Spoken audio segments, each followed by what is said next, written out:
हम तुम्हारे साथ फंस चुके हैं। ये मिलियन जॉन का प्रोजेक्ट है जिस पर डोंगशोंग ग्रुप ने भी इन्वेस्ट किया है। तुम एक मेन लीड हो और तुम पर एक बच्चे का केस चल रहा है। तुम्हें पता भी है इससे इस पर क्या असर पड़ेगा? वो बच्चा चूमो का नहीं है।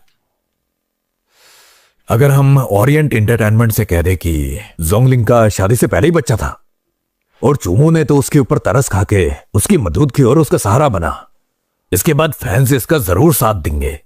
नहीं, हम जोंगलिंग और केल को मुश्किल में नहीं डाल सकते। चुप करो। केल की उम्र ज्यादा नहीं है तो लोग मेरे और जोंगलिंग के बारे में बहुत बातें बनाएंगे, तो इसलिए इस रिश्ते को एक्सेप्ट कर लेता है। चलो भी। लेकिन मैं क्यों जाऊं? तुम ऑथर हो तो तुम्हें प्रेस कॉन्फ्रेंस में होना ही चाहिए। लेकिन वहाँ के रिपोर्टर्स जब सब कुछ रिकॉर्ड करेंगे तो इसे टीवी पर टेलीकास्ट करेंगे और मैं नहीं चाहती मुझे केल ऐसे दिखे। तो इसी स्कैंडल की वजह से तो हमें वहां जरूर होना चाहिए, वरना उन्हें लगेगा कि हम डर गए हैं। चूमो सही कह रहा है। तो जाए, जाकर चेंज कर ले। मैं और चूमो आपके साथ हैं, आपको डरने की जरूरत नहीं है। तो जल्दी से जाए। मैं तुम्हें बार बार कह रहा हूं, कोई भी पागलों वाली हरकत मत करना। अगर कंपनी ने तुम पर इतनी मोहतात नहीं की होती तो आज तुम सड़क पर खड़े होते, समझे? मैं समझ गया। एनीवे, तुम्हें आज की मेरे ट्रेंडिंग टॉपिक संभालने की जरूरत नहीं है। जोंगलिंग, अगर तुम तैयार हो गई है तो चलो आ जाओ।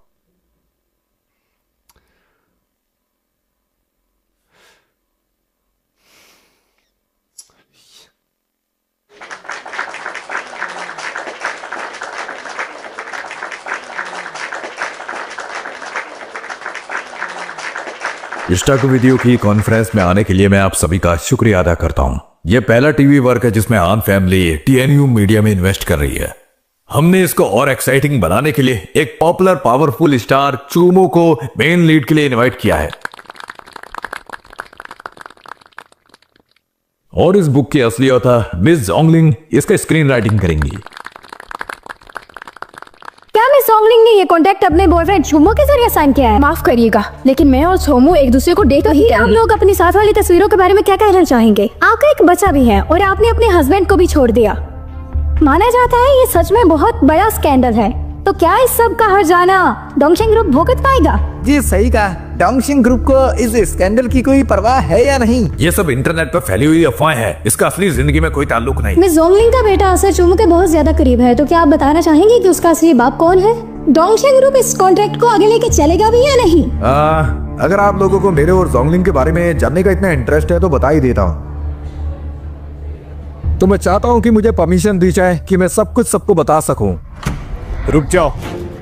मिस्टर हान, ये तो डोंगशिंग ग्रुप के डायरेक्टर है ना, हान डोंगले।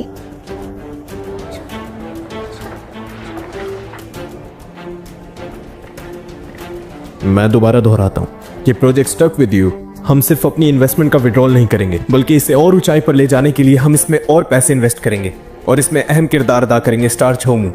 तो आप मीस स्कैंडल के बारे में क्या कहना चाहेंगे? डोंगशिंग ग्रुप पूरी तरह से इसके साथ जुड़े हुए हैं, तो इसीलिए इसकी असली ओनर को हम खास तौर पर दावत देंगे कि वो इस प्रोजेक्ट में हिस्सा लें और क्रिएटर्स की रहनुमाई करें। वो कॉमिक कैरेक्टर के बारे में मजीद जानती हैं, इसीलिए मिसेस जोंग और मिस्टर चामू के दरमियान एक मुआहिदा होगा। स्कैंडल की कोई परवाह नहीं है आपको? कौन सा स्कैंडल? अगर दोबारा किसी ने किसी किस्म की भी कोई अफवाह फैलाई और मेन कैरेक्टर्स के खिलाफ कुछ कहा तो इसका हमारे प्रोजेक्ट पर बहुत बुरा असर पड़ेगा। इसकी सारी जिम्मेदारी डोंगशिंग ग्रुप करेगा।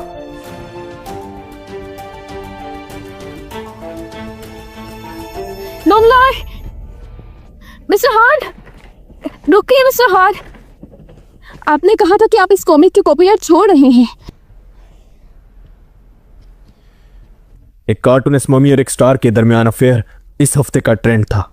हमारे पैसे भी बच गए और प्री प्रमोशन भी हो गई। ये हमारे लिए बहुत अच्छी डील थी, हम इसे ऐसे कैसे जाने देते? वैसे आपका शुक्रिया। मैं भी इनका बहुत शुक्रगुजार। मुझे लगता है जिस तरह मिस्टर हान ने एक्सप्लेन किया है, ये अफवाहें भी बंद हो जाएंगी। अपनी औकात मत भूलो, मैंने तुम्हारी मदद नहीं की। बस बहुत हो चुका, अब इस मामले को यहीं खत्म करते हैं। जरा रुको, तुम ले जाओ मुझे। मैं? इस सॉन्ग आपको कोई मसला है क्या?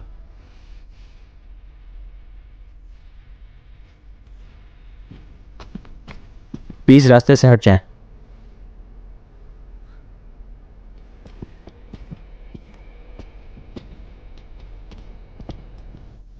हेलो मिस्टर हान। जोंग अभी भी उसे क्यों बुला रहे हो? अगर मिस्टर हान वक्त पर नहीं आते तुम्हारा करियर तबाह हो जाता। मैंने उसे नहीं कहा था। तुम और जोंगलिंग एक दूसरे से मिलना जुलना बंद कर दो। लेकिन क्यों? केल, मुझे बताओ, तुम चुमो को कब से जानते हो? अगर तुम मुझे बता दोगे मैं ये सारी कैंडीज तुम्हें दे दूंगी। मैं आपको कुछ नहीं बताऊंगा, मुझे कैंडी नहीं चाहिए। अच्छा कोई बात नहीं, आप मुझे भड़का नहीं सकते। मैं आपको नहीं जानता तो कुछ नहीं बताऊंगा।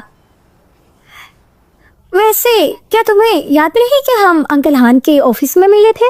वो कोई अंकल नहीं है, वो मेरे हैंडसम डैड है aunty.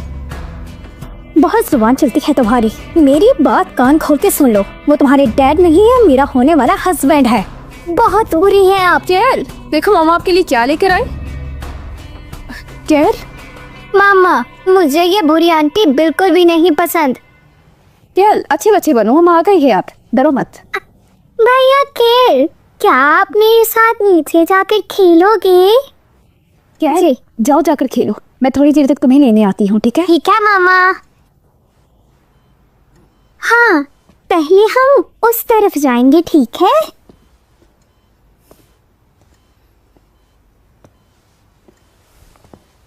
Nice environment. VIP ward डोंगले ने अरेंज किया है क्या, या फिर सैया जी ने? अपने काम से काम रखो। हम काफी पुराने दोस्त हैं, तो मुझे तो तुम्हारे बेटे का पता लेने आना चाहिए था ना। हाँ, सच में बहुत प्यारा दिखता है। वैसे तुम्हें काफी बुरा लगेगा ना अगर वो अचानक से मर गया तो। मैं वापस बस अपने बच्चे के ट्रीटमेंट के लिए आई हूँ। तुमने वादा किया था ना कि तुम डोंगले की जिंदगी में दोबारा नहीं आओगी। 6 साल पहले तुमने वादा किया था कि तुम डोंगला का ख्याल रखोगी, लेकिन अभी भी वो व्हील चेयर पर है। अब मैं उससे मिली ही एक एक्सीडेंट था। मैं कुछ भी नहीं करना चाहती हूँ। तुम्हारा पता हाँ, ये बेहतर होगा अगर इससे दूर रहोगी तो, वरना तो तुम्हारा प्यारा बेटा अल्लाह को प्यारा हो जाएगा। अरे आखिरी बार कह रही है, अगर दोबारा तुमने मुझे धमकाने की कोशिश की तो तुम्हें यहीं पर मार डालूंगी। ज़मीन, तुम ये क्या क्या कर रही हो? 6 साल पहले 6 साल गुजर गए, क्यों ना कुछ पूछा ही जाए। मेरा वहाँ पहाड़ों में फंसना, डोंगलाई का वहाँ आना और वहाँ ही डोंगलाई का एक्सीडेंट भी हो जाना, और मेरा एक घर में फंसना, कि ये सब इत्तेफाक है। मैं तुम्हें मारना चाहती थी। मैं डोंगले को सच में कोई भी नुकसान नहीं पहुंचाना चाहती। सच में मेरा यकीन। तो वो तुम ही थी। फिर तुम्हें पता चल भी गया है तो तुम्हारी बात का यकीन कौन करेगा? और साबित कैसे करोगी कि वो मैं थी? डोंगले सिर्फ मेरा है। अगर तुमने उसके आसपास भी भटकने की कोशिश की तो तुम मर जाओगी। क्या तुम्हारा बेटा जिससे तुम बेतहाशा मोहब्बत करती हो? फिक्र मत करो, मैं तुम्हें एक्सपोज नहीं करूंगी। मैं बस यहाँ अपने बेटे के साथ एक नॉर्मल लाइफ जीने के लिए आई हूँ। अगर तुम मुझे तंग नहीं करोगी तो मैं तुम्हें एक्सपोज नहीं करूंगी। तुम जा सकती हो। एक बात याद रखना, मेरी नजरें 2400 घंटे तुम्हारे ऊपर है। सब पता चलता है मुझे जो तुम करती हो।